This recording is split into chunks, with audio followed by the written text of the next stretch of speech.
ನಮ್ಮ ಕೋಲಾರ ಗೋಲ್ಡ್ ಫೀಲ್ಡಲ್ಲಿ ಕಸ ಹಾಕೋದ್ರನ್ನ ಕೈ ಬಿಡ್ರಿ. ಇಲ್ಲ ಅಂದರೆ ಈ ಕಸ ನಾವು ಇಲ್ಲೇ ಹಾಕ್ಸ್ತೀವಂತ ಹೇಳಿದ್ರೆ ಈ ಊರಲ್ಲಿರೋ ಕಸವೆಲ್ಲ ನಾವು ಎತ್ಕೊಂಡು ವಿಧಾನಸೌಧ ಮುಂದೆ ಹಾಕೋಕ್ಕೆ ಮುಂದೆ ಬರ್ತೀವಂತ. மழை பாருங்க, இந்த தாய்மார் இப்படி வராங்க பாருங்க. இதில் வழி இருக்கா? இதில் எதனா கடிச்சிச்சானா தெரியுமா? ಸ್ಥಾನದಲ್ಲಿ ಇರೋರು ನೀವೆಲ್ಲ ಏನು ಮಾಡಬೇಕು? ನಿದ್ದೆ ಮಾಡಬಾರ್ದು. ಕಸ ಜಾಗ ಅಲ್ಲ, ಅದು ಗೋಲ್ಡ್ ಜಾಗ, ಅದು ಹಣ ಸಂಪಾದನೆ ಮಾಡೋ ಜಾಗ. ಅದರಲ್ಲಿ ನೀವು ಹೋಗಿ ಕಸನ ತುಂಬಬೇಡಿ ಅಂತ ಒಂದು ಮಾತು ತಿಳಿಸಿ. இன்னைக்கு 13,000 ஏக்கர் லேண்ட் இருக்குதுனாக்கா குப்பை ஓட்டுறதுக்கு இல்லைங்க. இதுக்கு உயிரியும் கொடுப்பதற்கு நாங்கள் தயாராக இருப்போம் என்பதை உங்கள் மத்தியில் தெளிவாக தெளிவுபடுத்திக்கிறோம். சட்டமன்ற உறுப்பினராகட்டும், பாராளுமன்ற உறுப்பினராகட்டும், இனியாவது இந்த மாதிரி நடவடிக்கை எடுப்பதை உடனடியாக தடுக்க வேண்டும். அன்பார்ந்த இந்த தங்கவயல் மக்களுடைய சோதனைன்னு சொல்லும்போது பெரிய வேதனை. காரணம் என்னன்னு சொன்னாக்கா, தங்கவயலில் வந்துட்டு பெங்களூரில் இருக்கிற கழிவுகளை கொண்டு வந்து இங்கே கொட்டணும், டம்ப் பண்ணணும் சொல்லிட்டு சில நாட்களாக வதந்திகளா அல்ல உண்மையானது கூட தெரியாத ஒரு குழப்பத்தில் மக்கள் அவதிக்குள்ளாக. இப்படியெல்லாம் இந்த தங்க வயலில் ஒரு அசிங்கமான அரசியல் ஆகி போச்சு. அரசியல்னாக்கா இன்றைக்கி வந்து நான் உங்களுக்கு உதாரணத்துக்கு ஒன்று சொல்லணுனாக்கா, வீட்டு பிள்ளைய ஊட்டி வளர்த்தா வீட்டுக்கு உதவும், நாட்டுக்கு உதவும். ஆனால் இந்த ஊரில் பிறந்த எவனையுமே இங்கே ஒரு சட்டமன்ற உறுப்பினராக பண்ணல. இந்த கோலார் தங்க வயலில் குப்பை எடுத்தாந்து கொட்டினாக்கா இங்கே இருக்கிற சட்டமன்றத்துக்கு வேதனை ஆகுதோ இல்லையோ, இங்கே இருக்கிற பாராளுமன்ற உறுப்பினருக்கு வேதனை ஆகுதோ இல்லையோ. ஏன்னாக்கா அவங்க 2 பேருமே தங்க வயல் சார்ந்தவங்க இல்லை. சட்டசபையில் தங்க வயலில் இருக்கிற ஒரு சட்டமன்ற உறுப்பினர் போயிருந்தா ஏன்டா என் ஊரில் குப்பை கொட்டுறேன்னு டேபிளை குத்திருப்பான், வன்மையாக கண்டிச்சிருப்பான், கேட்டிருப்பான். ஏன்னா என் ஊர் தங்கத்தை வச்சு தானே இந்த நாடு இருந்துச்சு. இப்போ வந்துட்டு நாங்கள் என்ன குப்பைக்கு ஆகிட்டோமா? ஏற்கனவே இந்த பாருங்கள், இதெல்லாம் குப்பைகளை பாருங்கள், இந்த காடுகளை பாருங்கள். இது பின்னால் கொஞ்சம் திரும்பி அப்படி பாருங்கள். இது காடா இல்லை சுடுகாடா? இங்கே மக்கள் வந்து வாழறான். இந்த மக்கள் வந்து எப்படி இங்கே சுகாதாரமாக வாழ முடியுதா? இதெல்லாம் நீங்கள் வந்து சிந்தித்து பார்க்கணும். நீங்கள் மீடியாக்காரங்கெல்லாம் வந்து இதை தெளிவுபடுத்தணும். ஏன் இதை நான் சொல்ல வரேன்னா, இங்கே பாரு, இதெல்லாம் வீடு, இந்த வீடு மத்தியில் இருக்குது இந்த காடு. இது காடா இல்லை சுடுகாடா? இந்த குப்பைக்கு மேலே பெங்களூர் குப்பையும் வந்தாக்கா இந்த மக்கள் வந்து தாங்குவானா, வாழ்வானா? இல்லை. இங்கே காடு, இப்போ காடு வச்சு நம்ம வந்த வழியில் எது கடிக்கும், என்ன பூச்சி இது உள்ளே இருக்கும், எப்படி வருவாங்க, எப்படி போவாங்கன்னு கூட மக்களுக்கு ஒரு தெளிவில்லாத ஒரு நேரமாக இருக்குது. இப்போ வந்து இங்கே கவர்மெண்ட் ஹாஸ்பிட்டலில் போய் பாருங்கள். டெய்லி ஆயிரக்கணக்கானார் மூச்சு திணறல், மூச்சு விட முடியல, ஹார்ட் பேஷண்ட்டு, ரத்த கொதிப்பு, சுகர் பேஷண்ட்டு போன்றவங்களெல்லாம் ஃபுல்லாக இருக்கிறோம் ஹாஸ்பிட்டலில். அங்கே காலையில் போல நிற்கிறதுக்கு கூட இடம் இருக்காது, பிரச்சனைங்க. ஆனால் டாக்டர் இல்லை. அத்தனை நோயும் பார்க்கக்கூடிய டாக்டர் வந்து இங்கே இல்லை. ஏதோ 1-2 டாக்டர்ஸ் வந்துட்டு பாவம் நமக்கு இந்த மக்களை பார்க்கணுன்ற ஒரு பேஸில் வந்து சர்வீஸ் பண்ணுறாங்க. இங்கே ஹார்ட் ஸ்பெஷலிஸ்ட் எவனுமே கிடையாது, ஃபிசிஷியன் யாருமே இல்லைங்க. ஜென்ரல் டாக்டருங்க 1-2 பேர், போன் டாக்டர்ஸ். இதை வச்சு என்ன செய்ய போகிறீங்க? தங்க வயலில் எத்தனை லட்சம் மக்கள் இருக்காங்க? இத்தனை லட்சம் மக்களுக்காக இத்தனை மருத்துவமனையில் எத்தனை டாக்டர்ஸ் இருக்கணும், எவ்வளோ பெட்டர், என்ன சுகாதாரம் இருக்குது? இங்கே வந்துட்டு யாருன்னா ஒருத்தர் ரொம்ப கொஞ்சம் சீரியஸாக போனால் பெங்களூருக்கு போ, குப்பம் போ, கோலார் போன்னு சொல்லிட்டு எழுதி கொடுக்குறாங்க. இவனால் முடியாமல் தான் இந்த கவர்மெண்ட் ஹாஸ்பிட்டலுக்கு வரானே தவிர பணம் இருக்கிறவனா இருந்தாக்கா அவன் ப்ரைவேட் ஹாஸ்பிட்டலில் போய் பார்த்துருக்குவான். இதுதான் நடைமுறை. இன்றைக்கி வந்துட்டு நீ குப்பையை எடுத்து அந்த கொட்டினியான அந்த ஊரில் இருக்கிற குப்பையினாலே எங்களால் இரும்புல், சளி, நெஞ்ச அடிக்குது. இப்படி இருக்கும்போது இன்னும் குப்பைங்க வந்துச்சானா மனுஷன் வாழ்வானா சொல்லுங்க. வாழக்கூடிய நிலைமையிலே மக்கள் இல்லை. வாழக்கூடிய நிலைமையில இந்த மக்கள் இல்லாத நேரத்தில் எப்படி நீ வந்துட்டு எந்த பேஸில் வந்து பெங்களூரில் இருக்கிற கழிவை கொண்டு வந்து இங்கே கொட்டுறேன்? நாங்கள் இங்கே இருக்கிற கழிவை கொண்டாந்துட்டு விதான் சோதம் பண்ண கொட்டுமா? தாங்குமா விதான் சோதா? பெங்களூர் தாங்குமா? இங்கே இருக்கிற குப்பையை, இங்கே இருக்கிற கழிவை கொண்டு வந்து பெங்களூரில், மத்திய பெங்களூரில் எங்கேயாவது ஒரு இடத்துல டம்ப் பண்ணாக்கா பெங்களூரு முழுகிடும். அந்த அளவுக்கு மழை. பாருங்க, இந்த தாய்மார் இப்படி வராங்க பாருங்க. இதில் வழி இருக்கா? இதில் எதனா கடிச்சிச்சானா தெரியுமா? எதனா போக வர இருக்கா? இதை வந்து இந்த நகர சபை கூட கண்டுக்கிறது இல்லை. நான் சொல்கிறேன், சட்டமன்ற உறுப்பினர் ரூபகலா, சகோதரி ரூபகலா அவர்களே,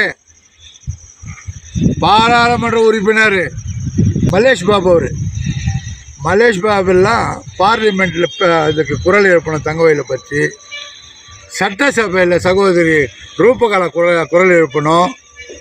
அது என்னுடைய ஊர் இல்லைன்னா கூட ஏன்னா அந்த மக்கள் தேர்ந்தெடுத்திருக்காங்க. ஆனால் அந்த ஊரை வந்து நான் சுத்தமாக வச்சுக்கணும்னு சொல்லிட்டு சட்டசபையில் பேசணும். அந்த நோய் தொற்று வந்துட்டு இந்த குப்பையினால், இந்த கழிவினால தான் வருதுன்றதை நான் சொல்லிக்கிறேன். குப்பையினால் மக்கள் சாவான தவிர, வறுமையில் வாடுவான தவிர வேறு ஒன்றும் கிடைக்காது. இனியாவது இந்த மாதிரி நடவடிக்கை எடுப்பதை உடனடியாக தடுக்க வேண்டும். இந்த வதந்தியாக இருந்தாலும் கூட இதை உடனடியாக நிறுத்த வேண்டும் என்பது எங்களுடைய கோரிக்கை. இல்லை என்று சொன்னால், இது இப்படி தான் செய்யணும்னு சொன்னால் அதை குப்பை வர லாரியோடு அனைத்தையும் அழிக்கப்படுவோம்.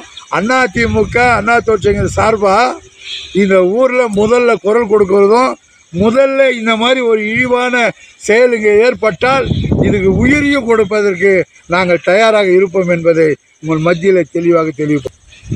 இப்போ ஒரு விஷயம் தெரியுங்களா உங்களுக்கு? நான் உங்களுக்கு முன்கூட்டியே சொன்னேன். மத்திய சர்க்காராகட்டும், மாநில சர்க்காராகட்டும், அவர் வந்து அமைச்சராக இருக்கிறாருனாக்கா அவர் எந்த ஊர்? பெங்களூர் சார். கோலாறு தங்கவயில் அழிஞ்சு போனால் அவருக்கு என்ன இருக்குதுன்றதுனால தானே 2001 கெஜியை மூடிட்டு போயிட்டார். இப்போ அவர்களுடைய புதவிக்கு வாழ்ந்துருக்காங்க. இந்த மக்கள் ஓட்டு போட்டு தேர்ந்தெடுக்கிறானப்பா, நம்ம என்ன பண்ண முடியும்? இந்த மக்களுக்கு வந்துட்டு சுகாதாரமோ இல்லை இந்த ஊர் நிற்கணுமோன்ற எண்ணம் இல்லை. இப்போ 7 டைம் வந்து வாக்களிச்சாங்க இல்லையா அவருக்கு எம்பியா? அப்போ அந்த மக்களை பற்றி அவர் நினைக்கலன்னு சொல்ல வரீங்களா? ஆமாம், இது உண்மை தானே. அப்படி நினச்சிருந்தா அந்த தங்கவயில நான் 7 முறை அமைச்சராக கூட ஆகியிருக்கிறேன். அங்கே வந்துட்டு இந்த மக்கள் வந்து ரொம்ப தங்கமான மக்கள், இந்த நாட்டிற்கு தங்கத்தை தந்து கொடுத்தவங்க. இந்த நம்ம மக்களை வந்துட்டு தங்க மண்ணில் தாண்டா இருக்கிறாங்க. அவங்கள ஏன்னா அந்த கழிவு எடுத்து போய் கொண்டு ஒரு வாக்கியம் சொல்லியிருக்கலாமே, சொல்லலையே. ಈ ಕಸ ಎತ್ಕೊಂಡು ಹೋಗಿ ದಯವಿಟ್ಟು ಅಲ್ಲಿ ಹಾಕಬಾರ್ದು. ಅದು ನಾನು ಅಲ್ಲಿ 35 ವರ್ಷ MP ಆಗಿದ್ದೀನಿ, 6 ಸಲ ಮಿನಿಸ್ಟರ್ ಆಗಿದ್ದೀನಿ, ಮಧ್ಯ ಸರ್ಕಾರದಲ್ಲಿ ಇದ್ದಿದ್ದೀನಿ. ಈಗ ನಾನು ಈ ಸ್ಟೇಟ್ ಗೌರ್ಮೆಂಟಲ್ಲಿ ಫುಡ್ ಮಿನಿಸ್ಟರ್ ಆಗಿದ್ದೀನಿ. ನನಗೆ ಅಂದಕ್ಕೆ ಚಿಕ್ಕಿದಲ್ಲ, ಈ KGF ಜನರಿಂದಾನೆ. ಆಗಿರುವಾಗ ಆ KGF ಅಲ್ಲಿ ನನ್ನ ಮಗಳು ಶಾಸಕಿಯಾಗಿದ್ದಾಳೆ. ನನ್ನ ಮಗಳ ಪರವಾಗಿನೋ ನನ್ನ ಪರವಾಗಿನೋ ಹೇಳ್ತೀವಿ, ದಯವಿಟ್ಟು ಅಲ್ಲಿ ಹಾಕೋದು ಕೈ ಬಿಡ್ರಿ. ಅಲ್ಲಿ ಕಸ ಜಾಗ ಅಲ್ಲ, ಅದು ಗೋಲ್ಡ್ ಜಾಗ, ಅದು ಹಣ ಸಂಪಾದನೆ ಮಾಡೋ ಜಾಗ. ಅದರಲ್ಲಿ ನೀವು ಹೋಗಿ ಕಸನ ತುಂಬಬೇಡಿ ಅಂತ ಒಂದು ಮಾತು ತಿಳಿಸಿರ್ಬೇಕಲ್ವ? ಇನ್ನು ತಿಳಿಸಿಲ್ವೇ? ಆದರೆ ನಾವು ಕೇಳ್ತಾ ಇದ್ದೀವಿ, ದಯವಿಟ್ಟು ನೀವೆಲ್ಲ ಒಗ್ಗಟ್ಟಾಗಿ ನಿಂತು ಶಾಸಕ, ಇವಾಗ ಮುಂಚೆ MP ಅವರು, ಇವಾಗ ಮಿನಿಸ್ಟ್ರು ಅವರು ದಯವಿಟ್ಟು ಕರ್ನಾಟಕ ಇದರಲ್ಲಿ ರಾಜ್ಯದಲ್ಲಿ ಇವಾಗ ನಮ್ಮ ಕೋಲಾರ ಗೋಲ್ಡ್ ಫೀಲ್ಡು ಅವರು ಒಳ್ಳೆ ಮುಖ್ಯ ಸ್ಥಾನದಲ್ಲಿ ಒಬ್ಬರು ಇದ್ದಾರೆ, ನಜೀರ್ ಅಂತ. ಅವರು ಚಿನ್ನದ ಮೇಲೆ ಇದ್ದವರು. ಅವರೆಲ್ಲ ಕೂಡ ಒಂದು ಮಾತು ತಿಳಿಸ್ಬೇಕು, ಅಪ್ಪ ಅದು ಊರಪ್ಪ, ಅದು ಗೋಲ್ಡ್ ಫೀಲ್ಡಪ್ಪ, ಗೋಲ್ಡಲ್ಲಿ ಹೋಗಿ ಕುಪ್ಪೆಯನ್ನು ಹಾಕಿದ್ರೆ ಆಗಲ್ಲ, ಅಲ್ಲಿ ಇನ್ನೂ ಗೋಲ್ಡ್ ಎತ್ತ ಗೋಪುರಗಳಿದೆ, ಆ ಗೋಪುರ ಎಲ್ಲ ಇದು ಎತ್ತಿ ಎಲ್ಲ ಮಾಡಿ ಅದು ಶುದ್ಧ ಮಾಡಿದ್ರೆ 1000 ಟನ್ ಚಿನ್ನ ಸಿಕ್ಕುತ್ತೆ. ಆದರೆ ಯಾಕೆ ಹಾಳು ಮಾಡ್ತೀರ ಅಂದ್ಬಿಟ್ಟು ದಯವಿಟ್ಟು ಹೇಳ್ರಿ, ನೀವೆಲ್ಲ ಮುಂದೆ ಬರ್ರಿ. KJPಯಿಂದ ಹುಟ್ಟು ಹೋಗಿರೋರು, KJPಯಿಂದ ಬದುಕಿರೋರು, KJPಯಲ್ಲಿ ನಿಂತು ಆ ಸ್ಥಾನದಲ್ಲಿ ಇರೋರು ನೀವೆಲ್ಲ ಏನು ಮಾಡಬೇಕು? ನಿದ್ದೆ ಮಾಡಬಾರ್ದು. ಇದಕ್ಕಾದರೂ ಕಸ ಹಾಕ್ತೀನಿ ಅಂತ ಹೇಳೋ ಕತೆ ಬೇರೆ ಯಾವುದೂ ಇಲ್ಲ. ಇದೇ ಮುಖ್ಯವಾದ ಕಾರಣ. ಇಲ್ಲಿ ನಿಮ್ಮ ಜನ ಇನ್ನು ಸ್ವಲ್ಪ ಕಾಲ ಬದುಕಬೇಕು. 144 ವರ್ಷ ಈ KJPಯಲ್ಲಿ ಬಂದಿರೋರು ಈ ಕಾಲದಲ್ಲಿ ದಯವಿಟ್ಟು ನೀವು ಸಾಯಿಸಬೇಡಿ. ಸಿದ್ದರಾಮಯ್ಯ ಕೇಳ್ತೀವಿ, DK ಶಿವಕುಮಾರ್ ಅವ್ರಿಗೆ ಕೇಳ್ತೀವಿ, ಈ ಕಥೆಯನ್ನು ನಿಮ್ಮನ್ನು ಕೈ ಮುಗಿದು ಕೇಳ್ಕೊಳ್ತೀವಿ.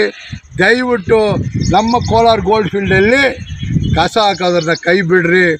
ಇಲ್ಲ ಅಂದರೆ ಈ ಕಸ ನಾವು ಇಲ್ಲೇ ಹಾಕ್ಸ್ತೀವಿ ಅಂತ ಹೇಳಿದ್ರೆ ಈ ಊರಲ್ಲಿರೋ ಕಸವೆಲ್ಲ ನಾವು ಎತ್ಕೊಂಡು ವಿಧಾನಸೌಧ ಮುಂದೆ ಹಾಕೋಕ್ಕೆ ಮುಂದೆ ಬರ್ತೀವಂತ ನಾವು.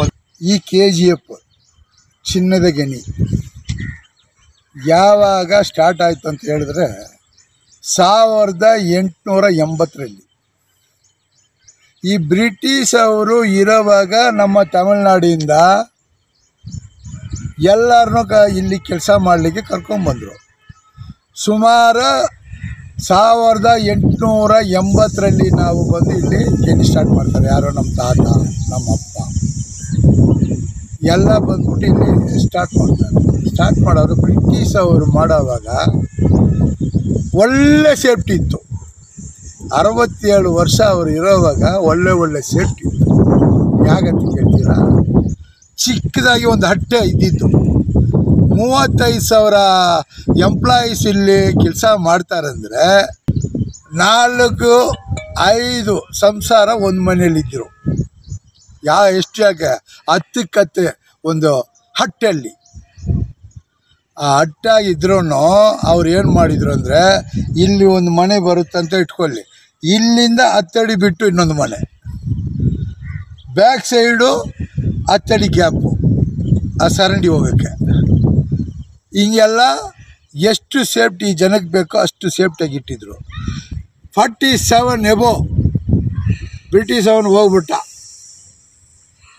48 ಮೇಲೆ ಇಂಡಿಯನ್ ಬಂದಮೇಲೆ ಏನೇನು ಅವರು ಇವಾಗ ಹೇಳ್ಬೇಕಾದ್ರೆ ಆಂಗ್ಲಿಯನ್ಸು ಇಂಗ್ಲೆಂಡಲ್ಲಿ ಬಿಸ್ಲೇರಿ ವಾಟ್ರ್ ಕುಡ್ದ. ಆ ಬಿಸ್ಲೇರಿ ವಾಟರ್ ಇಲ್ಲಿ ಸಿಕ್ತು. ಇಂಡಿಯಾ ದೇಶಕ್ಕೆ ಬಿಸ್ಲೇರಿ ವಾಟರ್ ಕುಡ್ದಿದ್ದು ಎಲ್ಲಿ ಅಂದರೆ ಇಲ್ಲಿ ಲೇಡೀಸ್ ಬಂದ್ಬಿಟ್ಟು ಬೆಳಗ್ಗೆ ಎದ್ದಿದ್ದೆ ನೀರು ಹಂಚೋದು ದಾರಿಯಲ್ಲಿ. ಆವಾಗ ಆ ಬಿಸ್ಲೇರಿ ವಾಟ್ರಲ್ಲಿ ಸಗಣಿ ಮಿಕ್ಸ್ ಮಾಡಿ ಮಾಡ್ತಾಯಿದ್ರು ಕುಡಿಯೋ ನೀರು. ಬಿಸ್ಲೇರಿ ಅಂದರೆ ಆಂಗ್ಲಿಯನ್ಸು ಫಸ್ಟು ಇಲ್ಲಿ ಬೇತ್ಮಂಗಲದ ಹತ್ರ ಒಂದು ಕೆರೆ ಮಾಡಿಸಿ ಅಲ್ಲಿ ಬಂದು ಇದು ಮಾಡಿದ್ರು. ಅದರಲ್ಲಿ ಬಂದಿರೋ ನೀರನ್ನೇ ಇಡೀ KJPಯಲ್ಲಿ ಕೊಟ್ಟರು. ಬ್ರಿಟಿಷ್ ಅವರು ಇರೋವಾಗ ನಾವು ಇದ್ದೇ ಸುಖಂತರ, ಇವಾಗ ಇಲ್ಲ. ಯಾಕೆ ಅಂದರೆ ರಾಜಕಾರಣಿಗಳು ಬಂದ್ಬಿಟ್ಟು ಈ ಊರನ್ನ ಎಷ್ಟು ನಾಶ ಮಾಡಬೇಕು ಅಷ್ಟು ನಾಶ ಮಾಡ್ತಾನೆ ಇದ್ದಾರೆ, ಮಾಡಿಬಿಟ್ರು. ಹಿಂಗೆ ಇನ್ಮೇಲೆ ಈ ಕಸಾನ ಎತ್ಕೊಂಡ್ಬಂದ್ಬಿಟ್ಟು ಇಲ್ಲಿ ತುಂಬಿಸಿ ಈ ಮಕ್ಕಳನ್ನ ಸಾಯಿಸೋಕ್ಕೆ ಮುಂದೆ ಬಂದಿದ್ದಾರೆ. ಇದನ್ನ